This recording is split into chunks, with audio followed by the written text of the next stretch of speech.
শেরেবাংলা জাতীয় ক্রিকেট স্টেডিয়ামে ৩ ম্যাচ সিরিজের দ্বিতীয় ম্যাচে আগে ব্যাট করে পাকিস্তান।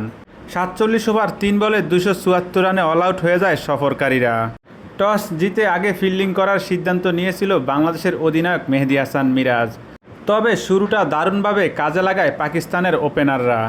সাহিবজাদা ফারহান ও মাজ সাদাকাত মিলে মাত্র ৭৭ বলে গড়েন ১০৩ রানের জড়ো উদ্বোধনী জুটি। আক্রমণাত্মক ব্যাটিংয়ে মাত্র ৪৬ বলে ৭৫ রান করেন সাদাকাত, যেখানে ছিল ৬টি চার ও ৫টি ছক্কা। শেষ পর্যন্ত মিরাজের বলে থামে তার ইনিংস। সাদাকাত আউট হওয়ার পর দ্রুত ২ উইকেট হারায় পাকিস্তান। ৪৬ বলে ৩১ রান করা ফারহান তাসকিন আহমেদের শিকার হন, আর শামিল হোসেন আউট হন নাহিদ রানার বলে। এতে ১৯ ওভার ৩ বলেই পাকিস্তানের স্কোর দাঁড়ায় ৩ উইকেটে ১২২ রান। এরপর মোহাম্মদ রিজওয়ানকে সঙ্গে নিয়ে দলকে আবারও শক্ত অবস্থানে নেন সালমান আলী আগা। চতুর্থ উইকেটে তাদের ১০৯ রানের জুটিতে বড় সংগ্রহের দিকে যায় পাকিস্তান।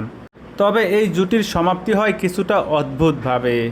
নন স্ট্রাইক প্রান্তে ক্রিজের বাইরে দাঁড়িয়ে বল তুলতে গিয়ে বাংলাদেশের অধিনায়ক মিরাজের থ্রোতে রান আউট হন আগা।